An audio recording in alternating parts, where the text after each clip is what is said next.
ગુરુદેવ શ્રી રામભદ્રાચાર્યજીને નેત્રહીન માનવા કેવી રીતે? આજે 75 વર્ષના એ મહાન ગુરુદેવ જન્મથી નેત્રહીન છે, પરંતુ શાળામાં પ્રત્યેક કક્ષામાં તેમને 99%થી ઓછા માર્ક્સ મળ્યા નથી.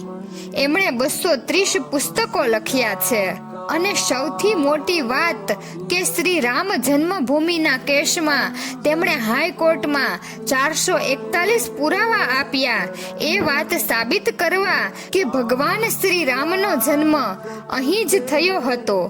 તેમણે આપેલા એ 441 પુરાવામાંથી 437 કોર્ટે સ્વીકાર્યા અને એ દિવ્ય પુરુષનું નામ છે જગતગુરુ શ્રી રામભદ્રાચાર્ય.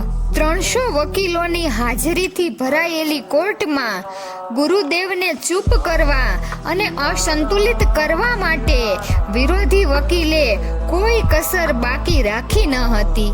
તેમને એ પણ પૂછવામાં આવ્યું કે રામચરિત માનસમાં રામ જન્મભૂમિ વિશે કોઈ ઉલ્લેખ છે? ત્યારે ગુરુદેવ શ્રી રામભદ્રાચાર્યજીએ સંત તુલસીદાસની એ ચોપાઈ સંભળાવી જેમાં શ્રી રામ જન્મભૂમિનો ઉલ્લેખ છે. ત્યારબાદ વકીલે પૂછ્યું, વેદમાં શું પ્રમાણ છે કે શ્રી રામનો જન્મ અહીં જ થયો છે? તેના જવાબમાં પણ શ્રી રામભદ્રાચાર્યજીએ કહ્યું કે અથર્વ વેદમાં 10મ કાંડ 31મા અનુવાદમાં દ્વિતીય મંત્રમાં આ વાતનું પ્રમાણ છે. તે સાંભળીને જજની બેન્ચ પર જે મુસ્લિમ જજ હતા તેમણે કહ્યું કે સર, તમે તો દિવ્ય આત્મા છો. સોનિયા ગાંધીએ જ્યારે ન્યાયાલયમાં શપથ પત્ર દાખલ કર્યું કે રામ પેદા જ થયા નથી, ત્યારે શ્રી રામભદ્રાચાર્યજીએ તત્કાલીન પ્રધાનમંત્રી મનમોહન સિંહને પત્ર લખીને કહ્યું, આપના ગુરુ ગ્રંથ સાહેબમાં 5600 વાર રામ નામનો ઉલ્લેખ થયેલો છે. આ બધી વાત શ્રી રામભદ્રાચાર્યજીએ ટીવી ચેનલના પ્રખ્યાત જર્નલિસ્ટ સુધીર ચૌધરીને એક ઇન્ટરવ્યુમાં કહેલી છે. આટલી માહિતી આ નેત્રહીન સંત મહાત્મા કેવી રીતે જાણતા હશે? તે કોઈ સામાન્ય માણસ સમજી શકે તેમ નથી. ખરેખર તેઓ કોઈ દિવ્ય શક્તિધારી અવતાર છે.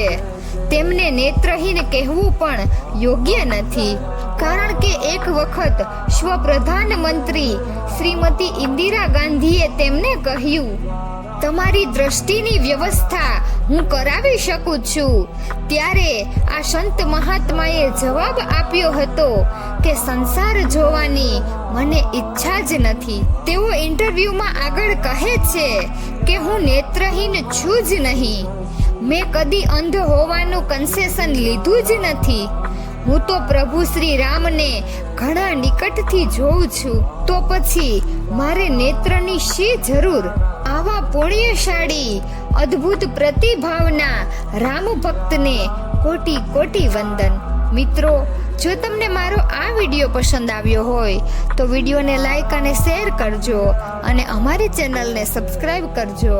વિડીયો અંત સુધી જોવા બદલ ખૂબ ખૂબ આભાર. જય શ્રી રામ.